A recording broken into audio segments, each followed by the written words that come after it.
Breaking news చూస్తున్నాం. త్రిషకి CM Vijay shock ఇచ్చారు. పాలనలో త్రిష జోక్యం ఉంటుందన్న అంచనాలకి విజయ్ కౌంటర్ ఇచ్చారు.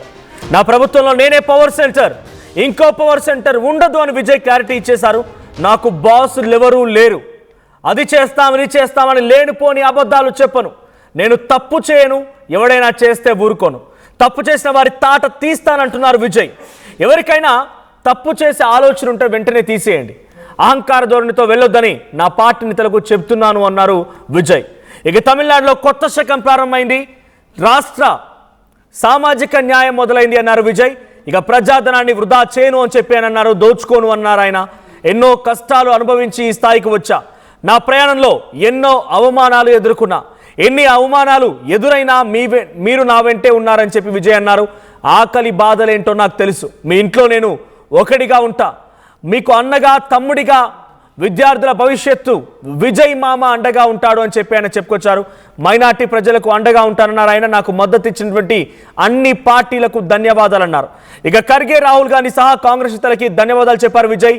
వీసీకే నేత తిరుమావలవన్కి, సిపిఐ సిపిఎం పార్టీలకి నా ప్రత్యేక ధన్యవాదాలు అన్నారు విజయ్. ఇక సీఎం విజయ్ మొదటి స్పీచ్లో అదుర్స్ అనిపించుకున్నారు. పంచులు, ప్రాసలు, వార్నింగ్స్తో మా స్పీచ్ని ఇచ్చారు విజయ్. త్రిషకి అవకాశం కల్పిస్తారు అందరూ ఎక్స్పెక్ట్ చేశారు, కానీ త్రిషకి ఎటువంటి అవకాశం కల్పించలేదు విజయ్. కేవలం ఒక సర్వసాధారణటువంటి సామాన్య వ్యక్తిగానే అటు త్రిష ఉండబోతున్నారు. త్రిషకి ఎటువంటి ప్రాధాన్యత లేదు, ప్రభుత్వంలో చోటే లేదు. నేనే పవర్ సెంటర్ అంటున్నారు. సో ఇక్కడ ఫీమేల్ వాయిస్, ఒక ఉమెన్స్ వాయిస్ త్రిష రూపంలో రాబోతోంది. గతంలో జయలలిత మాదిరిగానే తను కూడా చుట్టూ ఆ రౌండ్ ఉండేటువంటి జుట్టు వేసుకొని తల్లో పూలు పెట్టుకొని వచ్చారు. చాలా సంస్కృతిబద్ధంగా పక్కా ఫక్తు రాజకీయాల్లోకి ఎంట్రీ ఇచ్చినట్టుగానే త్రిష తన రూపురేఖలు ఆ మీటింగ్లో కనిపించాయి. తను వచ్చిన తీరు కనిపించింది. కానీ తన ఆశలన్నీ కూడా అడియాశలు అయిపోయి ఏమాత్రం కూడా అవకాశం లేదన్నట్టు తెలుస్తుంది. ఒకసారి నేనే పవర్ సెంటర్ అంటూ విజయ్ మాట్లాడిన స్పీచ్ చూద్దాం.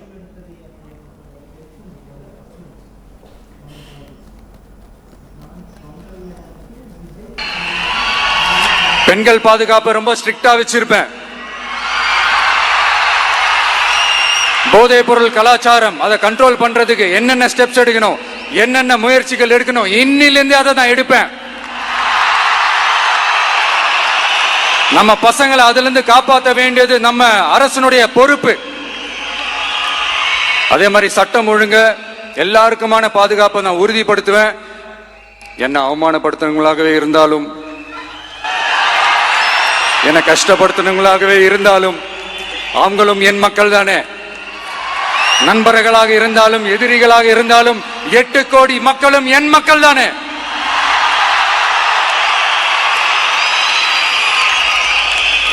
அது மாதிரி இந்த அடிப்படை விஷயங்கள், கல்வி, ரேஷன், மருத்துவம், குடிநீர், சாலை வசதி, பஸ் வசதி, இந்த மாதிரி விஷயங்கள்ல தான் என்னுடைய முதல் கவனம் செலுத்தணும்னு எனக்கு தோணுது. நான் முன்னாடியே சொன்ன மாதிரி மக்கள் பணத்துல இருந்து ஒரு பைசா கூட நான் தொட மாட்டேன். எனக்கு அது அவசியமும் இல்லை. அது உங்களுக்கு நல்லாவே தெரியும். இந்த விஜய் தப்பு பண்ண மாட்டான், தப்பு பண்ணவும் விட மாட்டான். அது யாராக இருந்தாலும் சரி, என்னோட கவர்மெண்ட்ல என் கூடவே இருக்கிறவங்களாகவும் சரி, விட மாட்டான். சப்போஸ் யாருக்காவது அப்படி ஒரு எண்ணம் மனசுல இருந்துச்சுன்னா, நம்ம ஜெயிச்சுட்டோம், ஒரு ஆட்டம் ஆடி பார்க்கலாம் அப்படின்ற எண்ணம் யாருக்காவது இருந்துச்சுன்னா இப்பவே இந்த நிமிஷமே அதை எரேஸ் பண்ணிருங்க.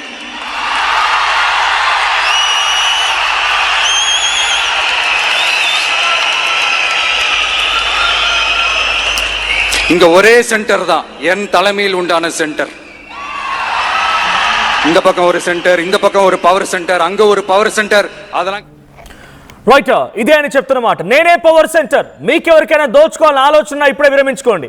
ఎవరికి ఎటువంటి అవకాశం ఉండదు. నేను దోచుకోని ఎటువంటి అవినీతికి పాల్పడను. నేను రాత్రికి రాత్రి అన్ని చేయడానికి నేను దేవదూతని కాదు. నేను డెఫినెట్గా సమయం తీసుకుంటాను, అందరికీ సమన్యాయం చేస్తాను, సామాజిక న్యాయం చేస్తానని చెప్పి విజయ్ ప్రసంగం ఇచ్చారు.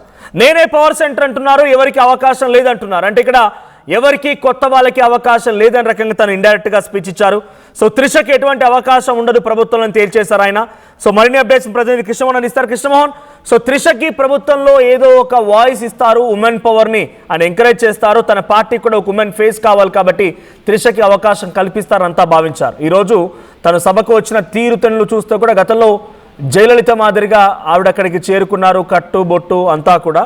సో అక్కడికి వచ్చిన తర్వాత మేబీ చాలా మంది ఎక్స్పెక్ట్ చేశారు తను కూడా ఒక అద్భుతమైనటువంటి స్థితిలో ఉంటారు ప్రభుత్వంలో అని చెప్పి. కానీ ఏం జరుగుతోంది? త్రిషకి ఎటువంటి ప్రాధాన్యత లేనట్టేనా? పవర్ సెంటర్ తానే అని చెప్తున్నారు. Of course he would be the power centre because అదొక ప్రాంతీయ పార్టీ కాబట్టి. బట్ ఆ పార్టీకి ఫీమేల్ వాయిస్ గా త్రిషకి అవకాశం ఇచ్చే పరిస్థితుందా?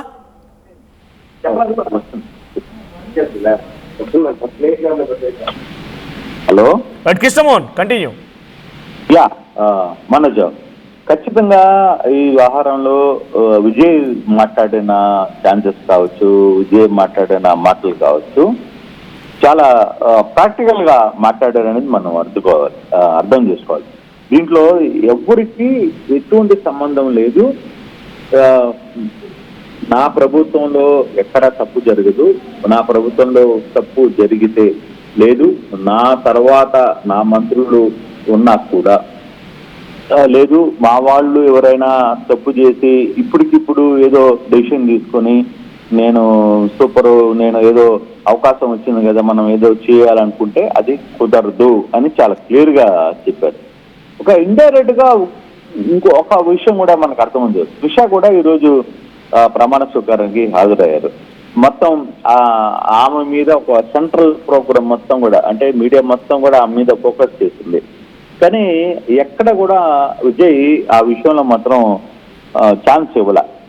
త్రిషకి పాలనలో జోక్యం ఉంటుందని చాలా మందిని అంచనా చేశారు. చాలా మంది త్రిష ఎంటర్ అవుతుంది గవర్నమెంట్ లో లేకపోతే ఇంకోటి అనుకునే విషయంలో కూడా ఒకటే చెప్పారు. ఆయన నా ప్రభుత్వంలో నేనే పవర్ సెంటర్, దీంట్లో వేరే ఆలోచన లేదు, ఇంకో పవర్ సెంటర్ ఉండదు, నాకెవరు బాసులు లేరు, నేనే బాస్ని, తప్పు జరిగినా ఉప్పు జరిగినా నేనే, ఇది చేస్తాం అది చేస్తామని లేనిపోని అబద్ధాలు నేనైతే చెప్పను, నేను తప్పు చేయను, ఎవడైనా చేస్తే కూడా ఒప్పుకోను, తప్పు చేసిన వారిని ఎటువంటి పరిస్థితులు అయినా సరే తాట తీస్తా అనేది చాలా క్లియర్ గా చెప్పారు.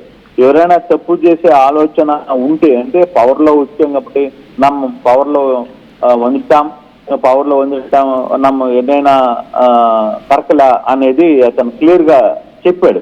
ఆ విషయంలో మాత్రం నేను సమస్య లేదు, ఒప్పుకునే వ్యవహారంలో లేదు అనేది చాలా క్లియర్ గా చెప్తున్నాడు. ఇంకొకటి, అహంకార ధోరణితో ఎవడైనా నా పార్టీ నేతలు ఎవడైనా వ్యవహరిస్తే మాత్రం ఒప్పుకునే పరిస్థితి లేదు అనేది చాలా క్లియర్ గా చెప్పిన పరిస్థితి. ఇంకొకటి, ఆర్థిక పరిస్థితి, గవర్నమెంట్ ఆర్థిక పరిస్థితి ఎట్లుందో అనేది నీకు రేపు ఎల్లుండో అసలు తమిళనాడు గవర్నమెంట్ లో ఆర్థిక పరిస్థితి ఎట్లా ఉండదు అనేది వైట్ పేపర్ నేను ఇస్తానని చెప్పి చాలా క్లియర్ గా చెప్తున్నారు. బేసిక్ గా ఇటువంటి ప్రమాణ స్వీకారం మనోజ్, ఇప్పుడు దాకా నేను కూడా దాదాపు 20 సంవత్సరాల నుంచి తమిళనాడు రాజకీయాలని దగ్గరుండి చూస్తున్నా. కానీ విజయ్ మాట్లాడిన వ్యవహారం, విజయ్ మాట్లాడిన దీంట్లో మాత్రం కొత్త ధనం అనిపిస్తుంది. కానీ ఏ విధంగా అతను వర్కౌట్ చేస్తాడా లేదనేది రాబోయే రోజులు చూడాలి. బట్ అతను చాలా క్లారిటీగా ఉన్నారు, చాలా పర్ఫెక్షన్ లో ఉన్నారు అనేది చాలా స్పష్టంగా అర్థమైంది. ఇంకోటి కూడా ఆయన ఒకటే చెప్తున్నాడు, తమిళనాడులో కొత్త శకం ప్రారంభమైంది, రాష్ట్రంలో సామాజిక న్యాయం అని ఏది ఉందో అది మొదలైంది, ప్రజా ధనాన్ని వృధా చేయను, నేను నాకు ఒక్క రూపాయి కూడా నాకు ఇక్కడ అవసరం లేదు, నా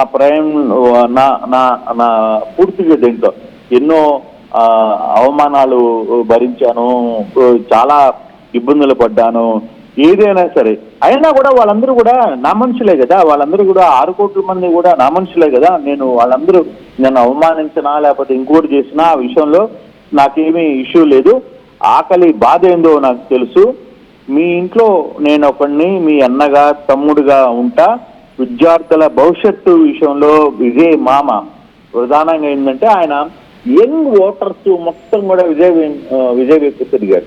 ఆ ఓటర్స్ కి ఆయన క్లియర్ గా చెప్తున్నాడు, నన్ను మామగా చూశారు, నా మామగా నేను నేను ఏం చేయాలో విద్యార్థుల భవిష్యత్తు విషయంలో కావచ్చు, యంగ్ ఓటర్స్ విషయంలో కావచ్చు నాకు ఒక అంచనా ఉంది. మైనారిటీ విషయంలో కావచ్చు నాకు మద్దతు ఇచ్చిన అంటే మైనారిటీ ప్రజలు ప్రధానంగా నాకు సపోర్ట్ చేస్తారు చాలా ప్రాంతాల్లో, వాళ్ళందరికీ కూడా నేను సపోర్ట్గా ఉంటాను. కానీ ఎక్కడా కూడా నేను విషయంలో అయితే వేరే ఆహారాన్ని ఇచ్చే పరిస్థితి లేదు. అంటే నిజంగానే ఒకటి మనకు విజయ్ ఈ ప్రసంగం మొత్తం కూడా చూడకుండా, అంటే ప్రమాణ స్వీకారాన్ని కూడా చూడకుండా ఆయన తన ప్రమాణ స్వీకారాన్ని చెప్పిన పరిస్థితి. అక్కడ 9 మంత్రులు గవర్నర్ సాక్షిగా చూసి చదివారు. కానీ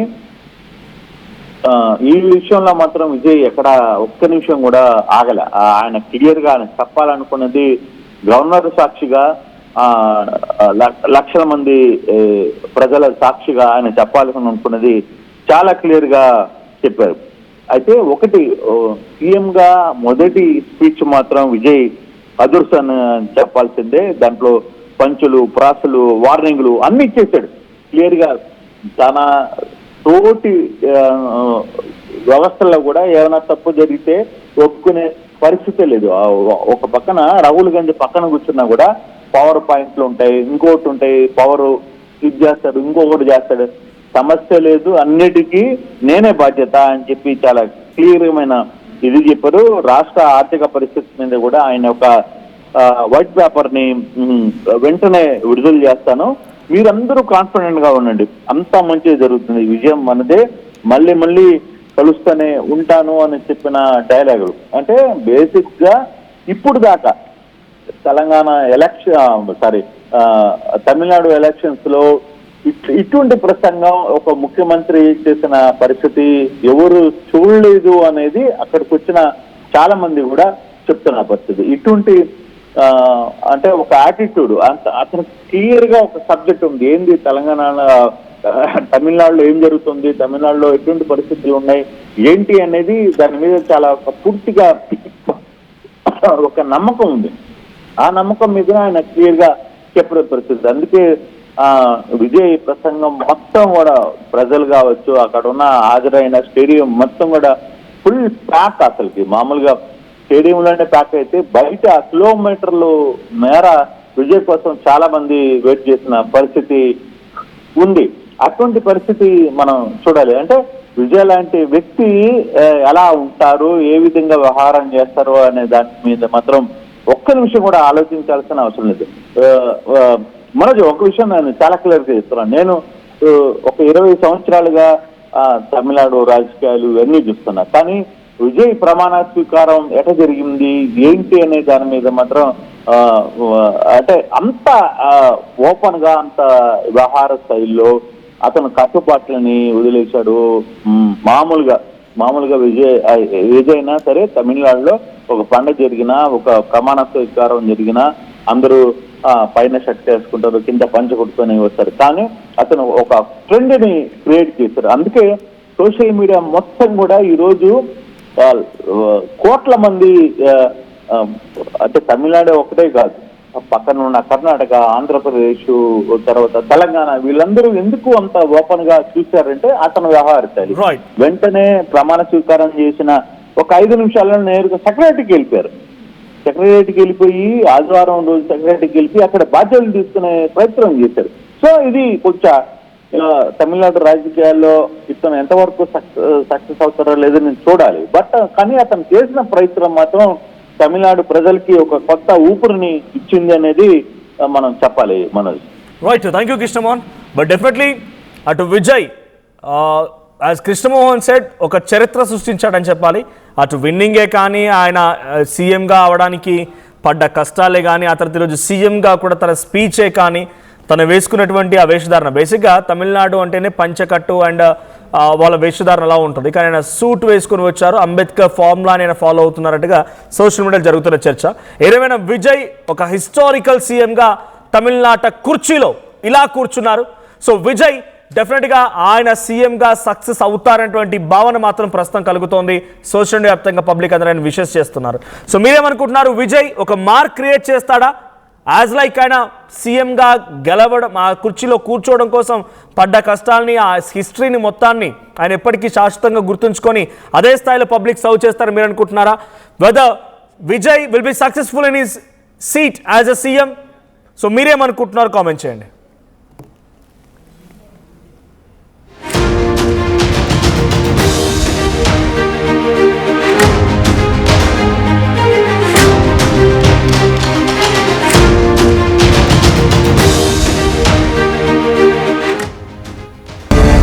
హైదరాబాద్ కు విచ్చేస్తున్న ప్రియతమ ప్రధానమంత్రి శ్రీ నరేంద్ర మోదీ గారికి సుస్వాగతం. బీజేపీ బహిరంగ సభ మే 10 ఆదివారం సాయంత్రం 4 గంటలకు సికింద్రాబాద్ పరేడ్ గ్రౌండ్స్ లో. లక్షలాదిగా ప్రధాని సభకు వెళదాం, వికసిత్ భారత్ లో భాగస్వామ్యమవుదాం. చిన్న చిన్న ఆనందాలు 35 ఏళ్లుగా నా జీవితంలో లేవు.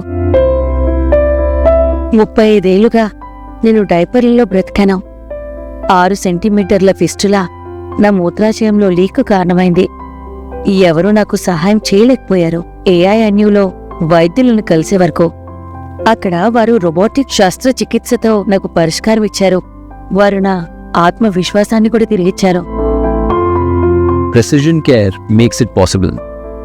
The Center for Robotic Surgery at AINU.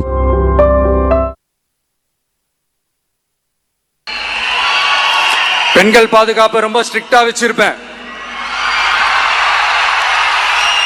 போதைப் பொருள் கலாச்சாரம் அதை கண்ட்ரோல் பண்றதுக்கு என்னென்ன ஸ்டெப்ஸ் எடுக்கணும், என்னென்ன முயற்சிகள் எடுக்கணும், இன்னிலிருந்தே அதை நான் எடுப்பேன்.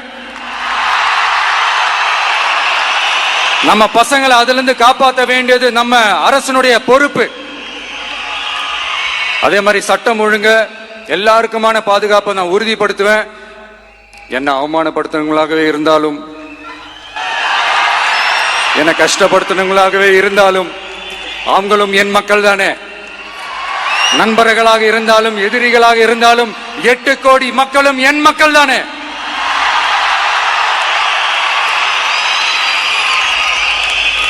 அது மாதிரி இந்த அடிப்படை விஷயங்கள், கல்வி, ரேஷன், மருத்துவம், குடிநீர், சாலை வசதி, பஸ் வசதி, இந்த மாதிரி விஷயங்கள்ல தான் என்னுடைய முதல் கவனம் செலுத்தணும்னு எனக்கு தோணுது.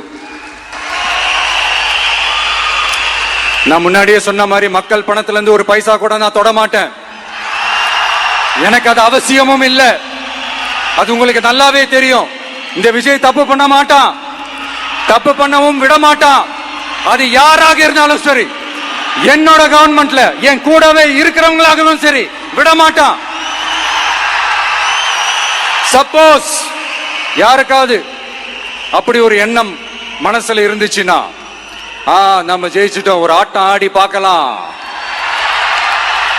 அப்படின்ற எண்ணம் யாருக்காவது இருந்துச்சுன்னா இப்பவே இந்த நிமிஷமே அதை எரேஸ் பண்ணிருங்க.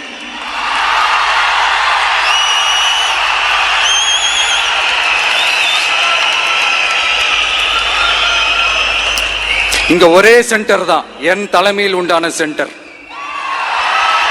இந்த பக்கம் ஒரு சென்டர், இந்த பக்கம் ஒரு பவர் சென்டர், அங்க ஒரு பவர் சென்டர், அதெல்லாம் கிடையவே கிடையாது. இப்பவே சொல்லிடுறேன்.